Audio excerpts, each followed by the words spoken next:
নমস্কার, আমি বোধসত্ত্ব খান চলে এসেছি সহজ শেয়ার বাজারের আরেকটি নতুন এপিসোড নিয়ে। প্রিয় বন্ধুরা, আশা করি সবাই ভালো আছেন এবং সুস্থ আছেন।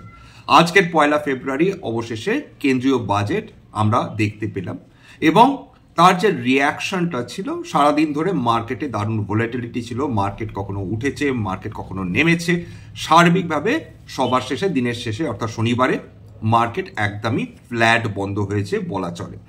কিন্তু এর মধ্যে কিছু সেক্টরস দারুণভাবে উজ্জীবিত হয়েছে। বিশেষ করে আজকের এফএমসিজি যে সেক্টর, সেখানে 7% এফএমসিজি যে সেক্টর, সেখানে প্রায় 7%-এর ওপর র্যালি হয়েছে।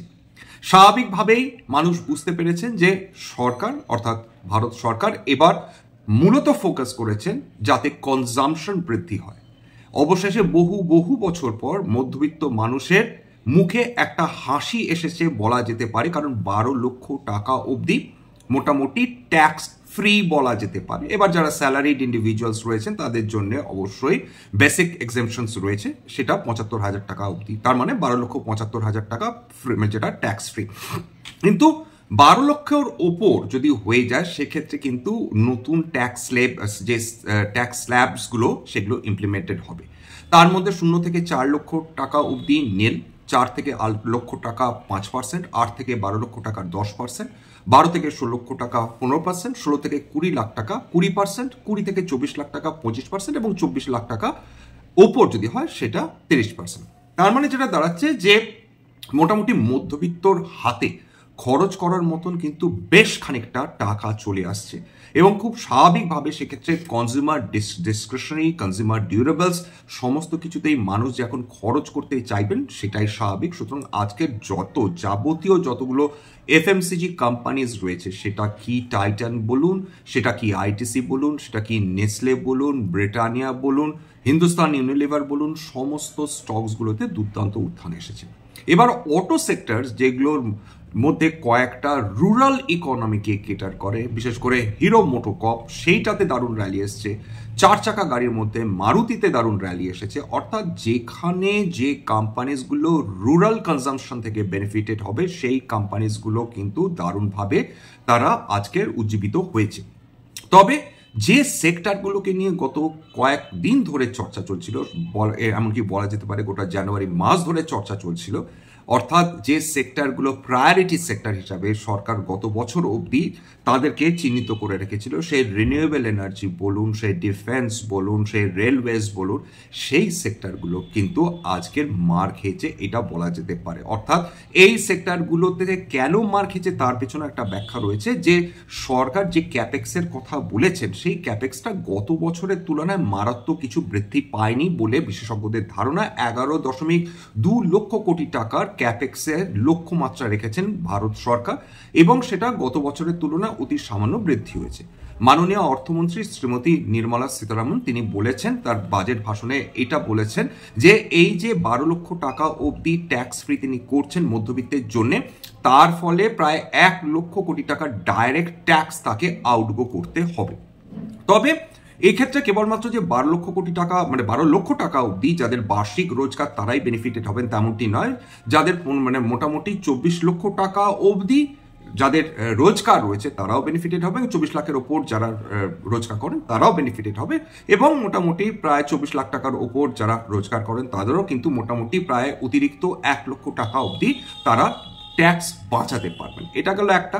অর্থাৎ সারা বছর ধরে এবার কিন্তু মূলত ফোকাস থাকবে এফএমসিজি কোম্পানিজগুলোর পারফরমেন্সের ওপর। এই এফএমসিজি কোম্পানিজগুলো যারা গত কয়েক মাস ধরে আতঙ্কে ভুগছিল, সেই কোম্পানিজগুলোর মধ্যে যে নতুনভাবে একটা উদ্দীপনা লক্ষ্য করা যাচ্ছে সেই ব্যাপারে তো কোনো সন্দেহ নেই। এবং এই যে সিদ্ধান্ত, এই ট্যাক্সের সিদ্ধান্ত, ট্যাক্স ছাড়ের সিদ্ধান্তের ফলে এই সমস্ত কোম্পানিজগুলো কিন্তু দারুণভাবে বেনিফিটেড হতে পারে। কোনো ফরওয়ার্ড লুকিং স্টেটমেন্ট না, in general in good faith বলছি। এইবার চলে আসুন যেহেতু সরকার ক্যাপেক্সের ব্যাপারে একটু সতর্কতা অবলম্বন করেছেন এবং বিশদভাবে আলাদাভাবে ডিফেন্স সেক্টর বা রেলওয়ে সেক্টর বা ইনফ্রাস্ট্রাকচার তার উপর বিশদভাবে বলেনি। আজকে যদি খেয়াল করে দেখেন যে মাননীয় অর্থমন্ত্রী তিনি কিন্তু তার বাজেট ভাষণটা বেশ খানিকটা সংক্ষিপ্ত রেখেছেন গত বছরের তুলনায়। তবে তিনি কোথায় কোথায় ফোকাস করেছেন, এগ্রিকালচার সেক্টরের উপর ডেফিনেটলি তিনি ফোকাস করেছেন, কনজাম্পশনের উপর ডেফিনেটলি অবশ্যই বললাম সেটা।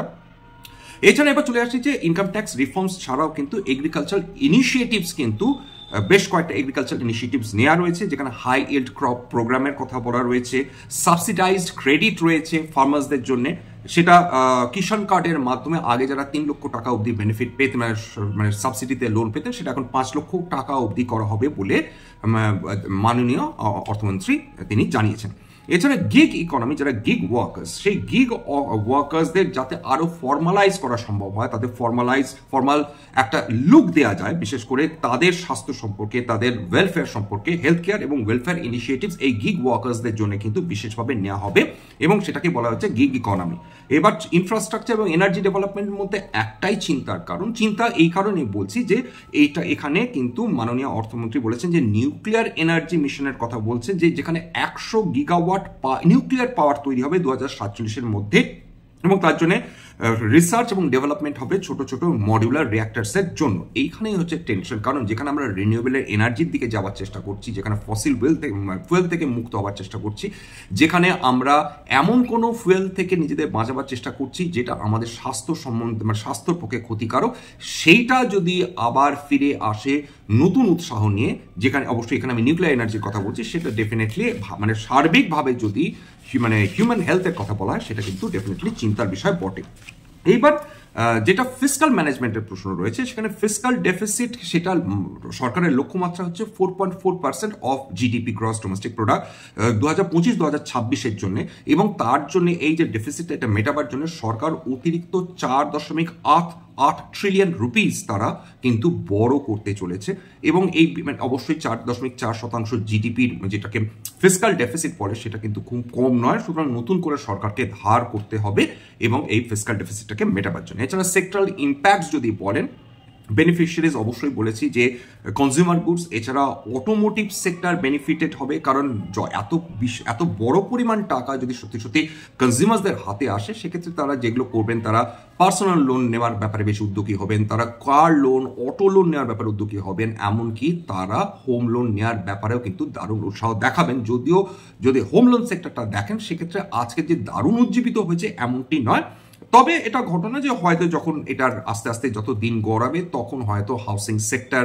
রিয়েল এস্টেট, তবে রিয়েল এস্টেট সেক্টর ডেফিনেটলি আজকের ভালো করেছে, এটা বলা যেতে পারে। চ্যালেঞ্জেস কাদের ক্ষেত্রে? চ্যালেঞ্জেস অবশ্যই ইন্স্যুরেন্স কোম্পানিজগুলোর ক্ষেত্রে, কারণ যদি সাধারণত মানুষ যেটা করে থাকেন, বিশেষ করে স্যালারিড বলুন বা মধ্যবিত্ত মানুষ বলুন, তারা ট্যাক্স বাঁচাবার জন্য তারা ইউজুয়ালি ইন্স্যুরেন্স প্রোডাক্টসগুলো এতদিন কিনে থাকতেন, সেটা ডেফিনেটলি ওল্ড ট্যাক্স রেজিমের জন্য। এবার যদি দেখা যায় যে 12 লক্ষ টাকা অবধি ছাড় আসছে খুব স্বাভাবিকভাবে, এবং সেটা নিউ ট্যাক্স রেজিমে দিকেই সরকার আলটিমেটলি চলে এসেছেন, তার ফলে যেটা হবে যে যারা ইন্স্যুরেন্স প্রোডাক্টস কিনতেন ট্যাক্স বাঁচাবার স্বার্থে, সেক্ষেত্রে তাদের প্রয়োজন হবে না নতুন করে এই ধরনের ইন্স্যুরেন্স প্রোডাক্টস কেনার ব্যাপারে, যদি না তারা স্বাস্থ্য সচেতন হন বা নিজের পরিবার সম্বন্ধে সচেতন হন। সেক্ষেত্রে ইন্স্যুরেন্স কোম্পানিজগুলো কিন্তু একটু বিপাকে পড়তে পারে, বা তাদের নতুনভাবে কিন্তু তাদের কনজিউমার্সদের বোঝাতে হবে, বা তাদের নতুনভাবে কিন্তু অ্যাওয়ারনেস বৃদ্ধি করতে হবে। আপাতত এইটা কিন্তু ইন্স্যুরেন্স কোম্পানিজগুলোর জন্য বড় চ্যালেঞ্জ হয়ে দাঁড়ালো। আসুন দেখুন, আজকে বিএসসি সেন্সেক্স শেষ পর্যন্ত মানে এতটাই ফ্ল্যাট বন্ধ হয়েছে যে মাত্র 5 পয়েন্ট ওপরে মানে বন্ধ হয়েছে। নিফটি 50 সামান্য 22 পয়েন্ট নিচে বন্ধ হয়েছে। এছাড়া সেক্টরাল ইম্প্যাক্টস তো অবশ্যই বলেছি যে ফাস্ট মুভিং কনজিউমার গুডস, মানে তারা প্রত্যেকেই, বিশেষ করে যারা এতদিন ধরে কষ্ট পেয়ে এসেছে, বেশ 8 মাস মানে 1 বছর ধরে, তারা বেনিফিটেড হচ্ছে। রিয়েল এস্টেট, ফুটওয়্যার সম্বন্ধে আজকের বিশেষ সেটা ফোকাস দিয়েছেন মাননীয় অর্থমন্ত্রী, এবং তার জন্য যদি খেয়াল করে দেখেন যে মির্জা ইন্টারন্যাশনাল, সেটা বিশাল একটা উত্থান দেখেছেন। যত আজকে ফুটওয়্যার কোম্পানিজগুলো ছিল, ক্যাম্পাস অ্যাক্টিভওয়্যার, সেখানে একটা ভালো উত্থান এসছে। অর্থাৎ যত কনজিউমার স্পেন্ডিং বৃদ্ধি পাবে, তত রিয়েল এস্টেটের উপর ফোকাস বৃদ্ধি পাবে। ফুটওয়্যার যদিও খুবই মানে তার মানে পার ইউনিট সেল সেটা মারাত্মক যে রেভিনিউ জেনারেট করে, তা না, কিন্তু ওভারঅল কনজাম্পশন বৃদ্ধি হলে স্বাভাবিকভাবে ছোট ছোট জিনিসগুলো বৃদ্ধি পাবে। নেগেটিভ মুভার্স অবশ্যই ইনফ্রাস্ট্রাকচার, কারণ যদি গভর্নমেন্ট ক্যাপেক্স কম করে, সেক্ষেত্রে যে ইনফ্রাস্ট্রাকচারাল প্রজেক্টসগুলো যেগুলো সরকারি অনুদানের ওপর ডিপেন্ডেন্ট, স্বাভাবিকভাবে সেইগুলো মারাত্মক বেশি উজ্জীবিত হওয়ার মতন কারণ ঘটেনি। সুতরাং আজকের সমস্ত ইনফ্রাস্ট্রাকচার কোম্পানিজগুলো, যেগুলো ক্যাপিটাল গুডস কোম্পানিজগুলো, সেগুলোতে আজকের মানে সেগুলো মারাত্মকভাবে নিরাশ হয়েছে। সেক্ষেত্রে যদি এবিবি দেখেন, সেখানে আজকের পতন এসেছে। লার্সেন অ্যান্ড টুব্রো যদি ক্ষেত্রে খেয়াল করে দেখেন, সেখানে কিছুটা পতন এসেছে। অর্থাৎ ক্যাপিটাল গুডস, ইনফ্রাস্ট্রাকচার ইনফ্রাস্ট্রাকচার সংক্রান্ত যে কোম্পানিগুলো সেইগুলোতে আজকের পতন এসেছে। ইনভেস্টার সেন্টিমেন্ট আজকে অদ্ভুতভাবে দারুণ ব্যালেন্স ছিল। একদিকে মানুষ খুশি ছিলেন যে 12 লক্ষ টাকা অবধি মধ্যবিত্ত যারা মানুষ রয়েছেন তাদের জন্য ডেফিনেটলি দারুণ বেনিফিট হবে, সেই জন্য একদিক থেকে তারা খুশি ছিলেন, তারা ডেফিনেটলি হয়তো বা কিছুটা কেনাকাটি করে থাকবেন। আবার যারা যেগুলো যে এরিয়াসগুলো নিয়ে মানুষ বিশ্বাস করছিলেন, renewable energy, infrastructure, railways, defence, তারা আজকে হতাশ হয়েছে। তবে এখানে হতাশ হওয়ার মতন ডেফিনেটলি কিছু হয়নি। বাজেটে স্পেসিফিক্যালি এই এরিয়াসগুলো নিয়ে সরকার আলোচনা করেননি, তার মানে এটা না যে গোটা বছরের সরকার এগুলোর উপর ফোকাস করবেন না। তার কারণটাই খুব ক্লিয়ার যে এই এরিয়াসগুলোই কিন্তু ভারতবর্ষকে অর্থনৈতিকভাবে শক্তিশালী করে তুলতে বা ইকোনমিক সুপার পাওয়ার তৈরি করতে এদের কিন্তু অবদান জিডিপিতে অপরিহার্য হয়ে উঠতে চলেছে এবং হয়ে উঠবে ভবিষ্যতে।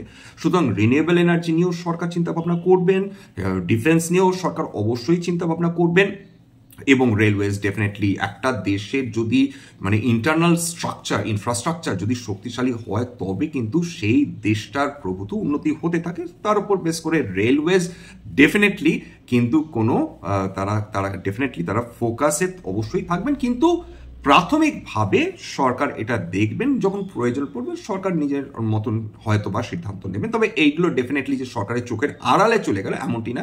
সরকার আপাতত দেখবেন যে কতটা ট্যাক্স কালেকশন হচ্ছে তার উপর বেস করেও কিন্তু তারা পরবর্তীকালে হয়তো বছরের মাঝখানে তারা সিদ্ধান্ত নিতে পারেন যে নতুন করে তারা ক্যাপেক্স বৃদ্ধি করবেন কিনা বা ক্যাপেক্স করবেন কিনা। এবং সার্বিকভাবে যদি বলতে পারেন যে আজকের এমন একটা দিন মধ্যবিত্তের জন্য আজকের খুব ভালো দিন, এবং যারা বিনিয়োগের জন্য বসেছিলেন, আতঙ্কের মধ্যে বসেছিলেন, চিন্তার মধ্যে বসেছিলেন, আশঙ্কার মধ্যে বসেছিলেন, তাদের জন্য চিন্তাটা কিছুটা হলে ডেফিনেটলি দূর হলো। মার্কেট কিন্তু মোরাললেস একটা স্টেবিলিটি আপাতত কিন্তু যেটা দিয়ে রেখেছে। তবে সোমবার কি হবে আমরা কেউ জানি না, সোমবারে সেখানে ডিসঅ্যাপয়েন্টমেন্ট স্পিল আউট হবে কিনা আমরা জানি না। যে বিভিন্ন প্রায়োরিটি সেক্টরসগুলো সেখানে নতুন করে আমরা বা কনজামশন, যেখানে বিভিন্ন কনজামশন হবে, যে কনজামশন রিলেটেড স্টকসগুলো রয়েছে সেখানে নতুন করে বিস্ফোরণ করবে কিনা, অর্থাৎ উত্থান ঘটবে কিনা, আমরা কেউ এগুলো ডেফিনেটলি প্রেডিক্ট করতে পারি না। কিন্তু ওভারঅল যেটা বোঝা যাচ্ছে যে মধ্যবিত্তর মধ্যে যদি এই ধরনের উৎসাহ তৈরি হয়, তাদের হাতে যদি উদ্বৃত্ত টাকা আসে, এবং অবশ্যই এটা বাঙালি মধ্যবিত্তের জন্য বিশেষভাবে মানে বোঝার প্রয়োজন হয়েছে, এই সময় তাদের হাতে যে টাকা আসবে সেটা অবশ্যই খুব কম পরিমাণ টাকা নয়, তার যদি একটা অংশ তারা সত্যি সত্যি বিনিয়োগ করতে থাকেন সেটা আখেরে কিন্তু তারা ডেফিনেটলি কনজামশন করবেন, কিন্তু তার সঙ্গে সঙ্গে তারা যদি বিনিয়োগও করতে থাকেন সেটা কিন্তু আখেরে বাঙালি জাতির জন্যই কিন্তু লাভ।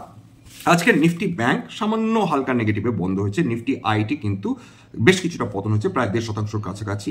স্মল ক্যাপ ভীষণ হালকা মানে পজিটিভে বন্ধ হয়েছে, মিড ক্যাপ 8% নেগেটিভে। নিফটি অটো ভালো র্যালি করছে 1.91%। ক্যাপিটাল গুডস এর অবস্থা খুব খারাপ ছিল, দারুণ কষ্ট পেয়েছে, 3% সেখানে পতন হয়েছে। বিএসসি কনজিউমার ডিউরেবলস দেখুন 2.4% সেখানে কিন্তু উত্থান। BSc fast moving consumer goods 2.91% উত্থান। বিএসসি মেটালস আজকে নেগেটিভে বন্ধ হয়েছে প্রায় 1.5%-এর কাছাকাছি। এবার যদি সেক্টর পারফরমেন্স যদি দেখেন সেক্ষেত্রে দেখবেন সিমেন্ট কনস্ট্রাকশন সেখানে নেগেটিভে বন্ধ হয়েছে, তাছাড়া কংগ্লোমারেট সেটা নেগেটিভে বন্ধ হয়েছে। কনজিউমার ডিউরেবলস 7.05% বৃদ্ধি, কনজিউমার নন ডিউরেবলস 2.49% বৃদ্ধি। ফুড অ্যান্ড বিভারেজেস সেখানে 2.62%, কারণ স্বাভাবিকভাবে ফুড অ্যান্ড বিভারেজেস কেন বাড়বে না, খেয়াল করে দেখুন মানুষের হাতে টাকা আসলে মানুষ তো কনজিউম করবেন, খরচ করবেন। কেউ জামা কিনবেন, কেউ ওয়াশিং মেশিন কিনবেন, কেউ এয়ার কন্ডিশনার কিনবেন, কেউ খাবারের অর্ডার দেবেন, হয় রেস্টুরেন্টে গিয়ে খাবেন, নতুবা তারা বিভিন্ন যে ফুড ডেলিভারি অ্যাপসগুলো রয়েছেন তার মাধ্যমে তারা খাবার অর্ডার করে তারা নিজেদের খুব স্বাভাবিকভাবে তারা স্যাটিসফাই করবেন।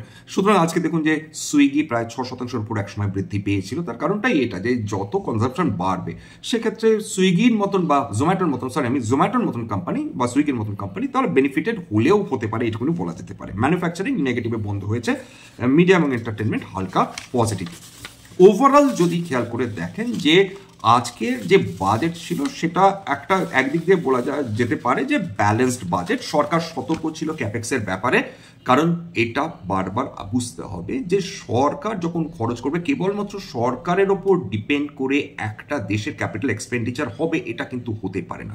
প্রাইভেট প্লেয়ার্সদের বা তাদেরকে মাঠে নামতে হবে, তাদের ক্যাপেক্স ইনক্রিজ করতে হবে, তবে কিন্তু কোম্পানিগুলোর উন্নতি হবে। কেবলমাত্র একটি দেশের সরকারের সাবসিডির ওপর নির্ভর করে বা তাদের ট্যারিফ কমিয়ে যদি কিছু কোম্পানি উন্নতি করতে থাকে খুব স্বাভাবিকভাবে এটা বেশি দিন লং রানে চলতে পারে না। সুতরাং এই কোম্পানিগুলো যখন থেকে তাদের ক্যাপেক্স ইমপ্রুভ করবে, তখন থেকে কিন্তু ওভারঅল যারা বিনিয়োগকারী সেই লং টার্ম বলুন শর্ট টার্ম বলুন আরও বেশি ইন্টারেস্টেড হয়ে পড়বেন এই ধরনের কোম্পানিজের ব্যাপারে, এইটুকুনো অবশ্যই বলা যায়।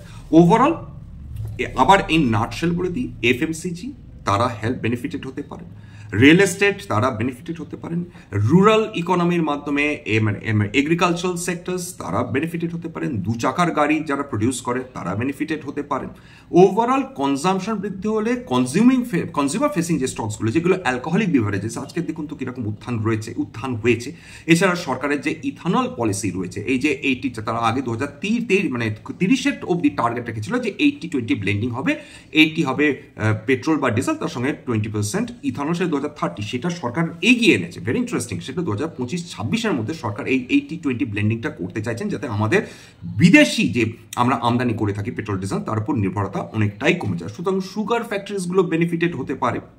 বিশেষ করে সুগার ফ্যাক্টরিজগুলো কীভাবে বেনিফিটেড হবে, মূল যে মানে আখ থেকে যে সুগার কেন তৈরি হয়, সেই আখ থেকে পুরো ছিবড়ে হয়ে গেলে সেইটা যে রয়ে যাবে সেখান থেকে কিন্তু ইথানল তৈরি হবে, এবং তার উপর সরকার কিন্তু বিশেষ ফোকাস করছে। এবং এই ধরনের যে অ্যালকোহল ইথানল প্রোডাকশন হবে, যে সি টাইপ যেটাকে বলা হচ্ছে মোলাসেস, সেখান থেকে কিন্তু মানে মানে চিনিটা বেরিয়ে যাবে, কিন্তু যেটা পড়ে থাকবে সেটা ইথানল প্রোডাকশনের কাজে লাগবে। সুতরাং যারা এই ধরনের অ্যালকোহল প্রডিউস করবে তারা বেনিফিটেড হবে, যারা মানে মোটামুটি মানে অ্যাবসলিউট অ্যালকোহল তৈরি করবে তারা বেনিফিটেড হবে, যারা অ্যালকোহলিক বিভারেজেস তৈরি করবে তাদের ক্ষেত্রে ডেফিনেটলি দামটা একটু বৃদ্ধি পাবে বলে কি, কিন্তু সেটা তারা হয়তো কনজিউমারের উপরই পাস করে যাবে। সুতরাং যারা অ্যাবসলিউট অ্যালকোহল তৈরি করছে, যারা অ্যালকোহলিক বিভারেজেস তৈরি করছে, যারা যে সুগার কোম্পানিজগুলো বলুন বা কেবলমাত্র যারা অ্যালকোহল ইথানল প্রোডাকশন করছে, প্রডিউসিং কোম্পানি, সে যেখান থেকেই হোক না ইথানল প্রডিউস করছে, এই কোম্পানিজগুলো বেনিফিটেড হওয়ার সুযোগটা বেশি। এই যে কনজাম্পশন বৃদ্ধি হলো বা কনজাম্পশন বৃদ্ধি হতে চলেছে, একটা বিপুল কনজাম্পশন বৃদ্ধি হওয়ার একটা রাস্তা প্রস্তুত হয়ে গেছে। এই জায়গাটা যে কনজিউমার ফেসিং স্টকসগুলো বা 1% ইন্ডিয়াকে যারা কিটার করবে, সেই কোম্পানিজগুলো আজকে আপনারা ডেফিনেটলি র্যালি দেখলেন, এবং ভবিষ্যতেও এই কোম্পানিজগুলোতে যদি র্যালি আসে তাহলে কিন্তু অবাক হওয়ার মতন ব্যাপার নেই। অর্থাৎ যে অটো কোম্পানিজগুলো যারা হাই এন্ড কাস্টমারদের জন্য অটো তৈরি করছে, যে দু চাকার গাড়িগুলো যারা হাই এন্ড কাস্টমারদের জন্য প্রোডাকশন করছে, যে রেস্টুরেন্টসগুলো বা হোটেলসগুলো যারা হাই এন্ড কাস্টমারদের সার্ভিস প্রোভাইড করছে, বা যে অ্যালকোহলিক বেভারেজেস যেগুলো হাই এন্ড কাস্টমারদের জন্য প্রোডাকশন করছে, তারা ডেফিনেটলি বেনিফিটেড হবে। এছাড়া যে কোম্পানিজগুলো লাক্সারি প্রোডাক্টস বিক্রি করছে তারাও বেনিফিটেড হওয়ার সম্ভাবনা বেশি রয়েছে। আজকের এত পর্যন্ত, সবাই ভালো থাকবেন।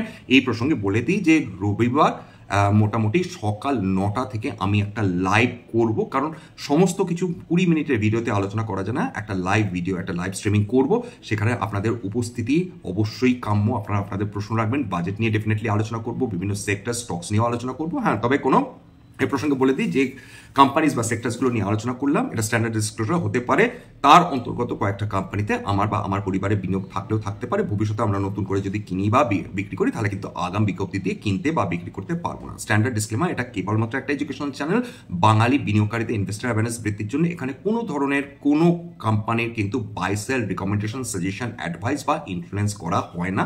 এটা বাঙালি ভাই বোনদের ইনভেস্টার অ্যাওয়ারনেস বৃদ্ধির জন্য। এখানে শেয়ার কি, শেয়ারের দাম কেন ওঠে, কেন নামে, ভারতীয় শেয়ার বাজার কিভাবে অপারেট করে, বিভিন্ন ম্যাক্রো ইকোনমিক ফ্যাক্টরস ভারতীয় শেয়ার বাজারকে কিভাবে প্রভাবিত করে, বিভিন্ন কোম্পানি কোয়ার্টারলি রেজাল্টস এবং তার ফান্ডামেন্টাল অ্যানালিসিস করাই কিন্তু এই চ্যানেলের উদ্দেশ্য। সবার শেষে বলি, যদি এই ধরনের এপিসোড আপনাদের সত্যি ভালো লাগে, প্লিজ একটা লাইক দেবেন, প্লিজ সাবস্ক্রাইব করবেন, এবং যদি সত্যি মনে হয় আমাদের বাঙালি ভাই বোনদের এই ধরনের এপিসোড সত্যিই প্রয়োজন, প্লিজ নিজের গ্রুপে শেয়ার করে দেবেন। আজকের জন্য নমস্কার, শুভ সন্ধ্যা। দেখা হচ্ছে 2রা ফেব্রুয়ারি সকাল 9টায় লাইভ সেশনে। নমস্কার।